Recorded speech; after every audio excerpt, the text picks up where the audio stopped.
మిత్రులారా, నమస్తే. నేను మీ ప్రసాదమూర్తి. బీహార్లో ఎలక్షన్ కమిషన్ తలపెట్టినటువంటి ఈ special intensive revision of electoral rolls అనేటటువంటి ప్రక్రియ ఏదైతే ఉందో దాంట్లో నిండా మునిగినటువంటి వాడు ఎవడయ్యా అంటే ముందు చెప్పుకోవాల్సింది నితీష్ కుమార్ అని చెప్పుకోవాలి. ఎందుకంటే అక్కడ ఆయన ముఖ్యమంత్రి, జేడీయూ అధినేత, అక్కడ కోయలిషన్ గవర్నమెంట్ విత్ బీజేపీ, ఇదంతా ఓకే. కానీ అక్కడ ప్రజల నుంచి వ్యతిరేకత, మైనారిటీల నుంచి వ్యతిరేకత, బడుగు బలహీన వర్గాల నుంచి వ్యతిరేకత, ప్రతిపక్షాల నుంచి వ్యతిరేకత ఇంత దారుణంగా వస్తుందని వాళ్ళు ఎక్స్పెక్ట్ చేయలేదు. ఇప్పుడు వెనక్కి తీసుకోవడానికి అవకాశం లేదు. ఆల్రెడీ సుప్రీంకోర్టులో విచారణలో ఉంది. అక్కడ ఎలక్షన్ కమిషన్ అడుగుతున్నటువంటి ప్రమాణ పత్రాలు ఒక వారం నెల రోజుల్లో కాదు కదా, ఒక సంవత్సరంలో కూడా పుట్టించలేరు. అది కూడా కడు పేదలైనటువంటి వాళ్ళు, ఎక్కడెక్కడికో మైగ్రేట్ అయిపోయి వెళ్ళిపోయినటువంటి వాళ్ళు వచ్చి ఆ పత్రాలు సృష్టించలేదు. ఇది గందరగోళం జరుగుతుంది. ఆల్రెడీ నిన్న ములిగినటువంటి వాడు ఎవడయా అంటే నితీష్ కుమార్. 3 చేపల కథ ఉంది కదా మనకి. ఆ 3 చేపల కథలో కాలమతి, మందమతి 2 రోల్స్ నితీష్ కుమార్యే అనుకుందాం. సుమతి రోల్ అంటే, సుమతి అంటే ఎప్పుడు వేసవకాలం ఇక రాకపోతుంది, చెరువు ఎండిపోతుంది, జాలర్లు వస్తారు మనల్ని పట్టుకుపోతారని చెప్పి సుమతి అనేటటువంటి చేప ముందే వెళ్ళిపోతుంది. మిగిలిన వాళ్ళకి చెబుతుంది కానీ ఆ వచ్చినప్పుడు చూసుకుందామని అనుకుంటారు. అట్లాగా ఇప్పుడు ప్రతి స్టేట్లోనూ కూడా ఈ ఓటర్ల జాబితా, ఈ ఇంటెన్సివ్ రివిజన్ ఏదైతే ఉందో ఇది చేస్తామని చెప్పేసి ఎలక్షన్ కమిషన్ అంటుంది. కాబట్టి వెంటనే జాగ్రత్త పడి, అమ్మో మన రాష్ట్రంలో కూడా ఇలాగ చేపడితే అటు మైనారిటీలు, బుద్ధిజీవులు, ప్రతిపక్షాలు, సామాన్య జనులు, ఎస్సీబీసీ వర్గాలు వీళ్ళందరూ కూడా ఎదురు తిరిగే అవకాశం ఉంది. బీహార్లో ఏదైతే జరుగుతుందో అది జరిగే అవకాశం ఉందని చెప్పి చంద్రబాబు నాయుడు గమనించి, గుర్తించి తన పార్టీ నాయకులకు జరుగుతుందేంటో చెప్పి వెంటనే వెళ్ళి ఎలక్షన్ కమిషనర్ని కలిసి చెప్పండి, మన రాష్ట్రంలో ముందే ఈ ప్రక్రియ జరపాలనుకుంటే ముందే జరపమని చెప్పండి. ఎప్పుడో ఇంకా 3.5 సంవత్సరాలు పైన ఎన్నికలు ఉన్నాయనగా ఇప్పుడే ఎలక్షన్ కమిషన్ దగ్గరికి రిప్రజెంటేషన్ పంపించాడు చంద్రబాబు నాయుడు. అపరచాణికుడు, రాజనీతిజ్ఞుడు అని అంటామే చంద్రబాబు నాయుడిని. ఇది కాలస్పృహ అంటే ఇది.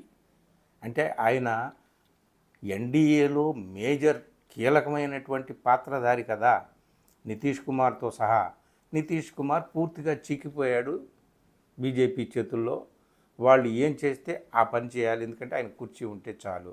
ప్రస్తుతానికి ఆ 3 చేపల్లో కాలమతి, మందమతిలాగా ఉన్నాడు. రేపు ఎప్పటికీ ఏది ప్రస్తుతమో అప్పటికి ఆ చర్యలు, ఆ పనులు, ఆ మాటలు మాట్లాడి తన కుర్చీని కాపాడుకునేటటువంటి నేర్పరితనం నితీష్ కుమార్కి ఉన్నప్పటికీ కూడా ఇప్పుడు జరుగుతున్న బీహార్లో ఎలక్షన్ కమిషన్ చుట్టూ జరుగుతున్నటువంటి ఈ గందరగోళం ఉందే, దాంట్లో ఆయన బొక్క బోర్లా పడినట్టుగా కనిపిస్తుంది. ఆ స్థితిని చూసి చంద్రబాబు నాయుడు అమ్మో ఇలాంటి పరిస్థితి మనకు వస్తే ఎలాగరా బాబు అనుకొని వెంటనే ఒక రిప్రజెంటేషన్ని పంపించేసాడండి ఎలక్షన్ కమిషన్ దగ్గరికి చంద్రబాబు నాయుడు. ఇది రాజనీతిజ్ఞత అంటే ముందు చూపు. ఆ 3 చేపల కథలో సుమతి అనేటటువంటి చేపకున్న ముందు చూపుని ఇక్కడ చంద్రబాబు నాయుడు ప్రదర్శించాడు. వెళ్ళి ఆ ఎలక్షన్ కమిషన్ జ్ఞానేష్ కుమార్తో కలిసి తెలుగుదేశం పార్టీ రిప్రజెంటేటివ్స్, అక్కడ ఫ్లోర్ లీడర్ లావు శ్రీకృష్ణదేవరాయలు, అలాగే పల్లా శ్రీనివాసరావు వీళ్ళందరూ కూడా కలిసి ఎలక్షన్ కమిషనర్కి సూచించినటువంటి విషయాలు చాలా విప్లవాత్మకమైన విషయాలు. ఏమి విప్లవాత్మకం, ఎందుకు విప్లవాత్మకం అంటే ఇప్పుడు ఎలక్షన్ కమిషన్ ఏ నియమాలను అయితే పెట్టిందో, ఏ ప్రమాణ పత్రాలను అయితే చూపించాలని పెట్టిందో, ఓటర్ ఐడికి కావాల్సినటువంటివి ఎలాంటి ప్రమాణాలు మీరు చూపించాలని పెట్టిందో వాటిని తిరస్కరిస్తున్నట్టుగా ఈ సూచనలు ఉన్నాయి. ఫస్ట్ ఆఫ్ ఆల్ మీరు ఆధార్ బేస్డ్ వెరిఫికేషన్ ఉండాలి. దేనికి? ఎలక్టోరల్ ఐడి కార్డు నెంబర్కి ఆధార్ ఐడి వెరిఫికేషన్ చాలు. అది ఆధార్ని ప్రమాణంగా ఇప్పుడు వాళ్ళు పాటించటం లేదు, అనుమతించటం లేదు. కాబట్టి ఇదొకటి. అలాగే మీరు బీహార్లో చూడండి, ఇంకా 4 నెలలు ఉన్నాయనగా నెల రోజుల్లోనే ఈ ఇంటెన్సివ్ రివిజన్ ప్రక్రియను చేపట్టేసేసి వాళ్ళకి అవసరం లేనటువంటి వాళ్ళని కొంతమందిని డిలీట్ చేసేసి ఏరి వేసేసేసి అవతలకి తోసేసేటటువంటి ప్రక్రియ ఏదో జరుగుతుందని కదా ప్రతిపక్షాలు చాలామంది గొడవ చేస్తున్నారు.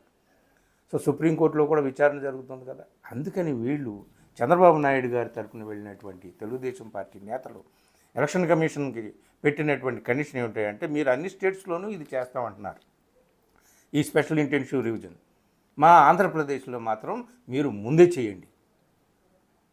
ఏదో 3 నెలలు 4 నెలలు ఉందనగా ఒక నెల రోజులు అయిపోవాలని హరిబురిగా వద్దు. మీరు ముందే మేజర్ ఎలక్షన్ ఏదైతే వస్తుందో దానికంటే 6 నెలల ముందే ఈ మొత్తం ప్రక్రియ అంతా కూడా పూర్తి చేయండి. ఏదైనా సరే చాలా స్పష్టంగా ఉండాలి. ఈ మొత్తం ఈ ప్రొసీజర్ ఏదైతే ఉందో అందులో ఒక ఫుల్ క్లారిటీ ఉండాలి.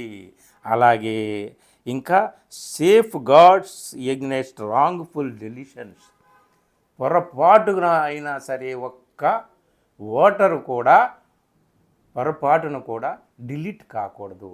దీనికి సంబంధించి చాలా సూచనలు కూడా చేశారు తెలుగుదేశం పార్టీ తరఫున నాయకులు.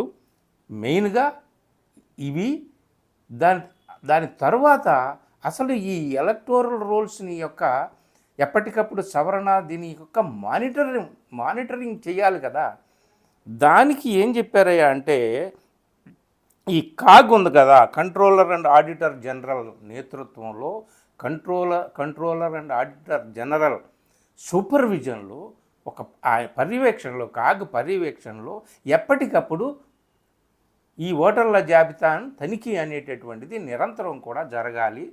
అలాగే అక్కడి నుంచి బ్లాక్ లెవెల్ దాకా ఎలా ఎలా ఎలా చేయాలి, ఏఐని ఎలా వాడుకోవాలి, వీటిని అన్నిటికీ సంబంధించినటువంటి సూచనలు చేశారు.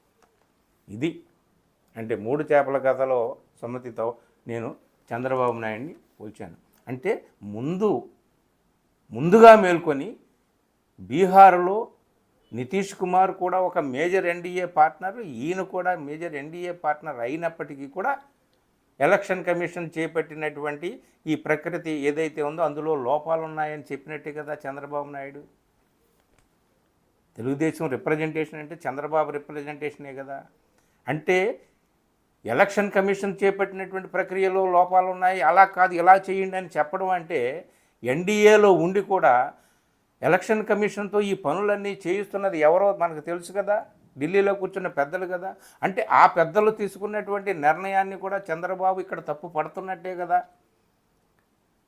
అంటే ముందు తన రాష్ట్రంలో ఇలాంటి ప్రక్రియ చేపడితే ఎలాంటి అల్లకల్లోలం గందరగోళం లేకుండా ఇప్పుడే మనం జాగ్రత్త పడదాం.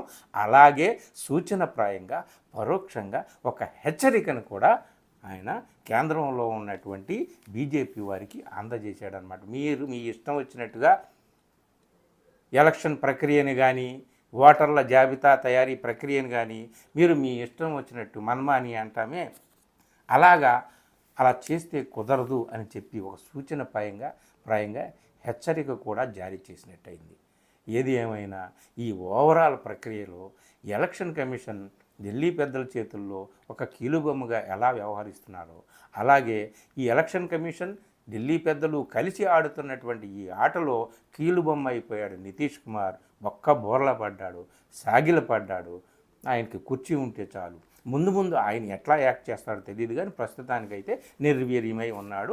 నేను అలా లేను, నేను అంత బలహీనంగా లేను, నేను బలవంతుణ్ణి, నాకు ముందు జాగ్రత్తలు తీసుకోవడం తెలుసు, నాకంతా తెలుసు అని చెప్పేసి రాజకీయ పరిణతిని చంద్రబాబు ఈ విషయంలో ప్రదర్శించారు. అయితే ముందు ఎట్లా ఉంటుంది ఏమిటి అనేటటువంటిది నాకు తెలియదు, కానీ ఈ ఒక్క విషయంలో ఎలక్షన్ కమిషన్ ఇచ్చినటువంటి సూచనల విషయం ద్వారా ఆయన చాలా విషయాలు ఢిల్లీ పెద్దలతో సహా అందరికీ తెలియజెప్పాడండి. ఇది రాజకీయ పరిణతి అంటే. చూద్దాం మరి ఈయన చేసినటువంటి సూచనల పట్ల ఎలక్షన్ కమిషన్ ఎలా రియాక్ట్ అవుతుందో, ఏం చర్యలు తీసుకుంటుందో చూద్దాం. Thank you.